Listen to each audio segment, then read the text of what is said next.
రైతు రుణమాఫీతో పాటు 6 గ్యారెంటీలు 420 హామీలను ఆగస్టు 15 లోపు అమలు చేస్తే తన ఎమ్మెల్యే పదవి రాజీనామా చేస్తానని హైదరాబాద్ అమరవీరుల స్తూపం సాక్షిగా హరీష్ రావు సవాల్కు కాంగ్రెస్ పార్టీ వక్రభాష్యం చెబుతుంది. ఇందులో భాగంగా రుణమాఫీ చేశాం, హరీష్ రావు రాజీనామా చేయాలంటూ ఫ్లెక్సీలను నియోజకవర్గ కాంగ్రెస్ ఇన్ఛార్జ్ హరేకృష్ణ సిద్దిపేట పట్టణంలో ఏర్పాటు చేశారు. వాటిని తొలగించాలంటూ బీఆర్ఎస్ నాయకులు ఆందోళనకు దిగడంతో పోలీసులు వారిని అరెస్ట్ చేశారు.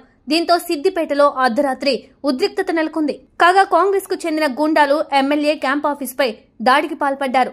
గేటును కాళ్లతో తన్నుతూ లోపలికి ప్రవేశించిన హస్తం పార్టీ కార్యకర్తలు ఆఫీస్పై ఉన్న హరీష్ రావు ఫ్లెక్సీని చించేసి హంగామా చేశారు. హరీష్ రావుకు వ్యతిరేకంగా నినాదాలు చేశారు. దాడి జరుగుతున్నా పోలీసులు ప్రేక్షక పాత్ర వహించారు తప్ప కనీసం అడ్డుకునే ప్రయత్నం చేయలేదు. విషయం తెలుసుకున్న బీఆర్ఎస్ శ్రేణులు క్యాంపు కార్యాలయం చేరుకుని నిరసన వ్యక్తం చేశారు. హరీష్ రావుపై తప్పుడు ప్రచారంలో భాగంగా సిద్దిపేట పట్టణంలో రుణమాఫీ పూర్తి చేశాం, హరీష్ రావు రాజీనామా చేయాలంటూ కాంగ్రెస్ పార్టీ ఇన్ఛార్జ్ పూజాలారి కృష్ణ పేరుతో పట్టణంలో ఫ్లెక్సీలు ఏర్పాటు చేయడం కలకలం రేగింది. వాటిని తొలగించాలంటూ టీఆర్ఎస్ నాయకులు పెద్ద ఎత్తున ఆందోళన చేపట్టడంతో పోలీసులు బీఆర్ఎస్ నాయకులను అరెస్ట్ చేశారు. కాంగ్రెస్ పార్టీ ఏర్పాటు చేసిన ఫ్లెక్సీలను పోలీసులు పహారా కాస్తూ రక్షణ కల్పించారు. ప్రజల నుండి పెద్ద ఎత్తున విమర్శలు చెలరేగుతున్నాయి. ఈ ఘటనపై హరీష్ రావు ఆగ్రహం వ్యక్తం చేశారు. సిద్దిపేటలోని ఎమ్మెల్యే నివాసంపై కాంగ్రెస్ శ్రేణులు దాడి చేశారని చెప్పారు.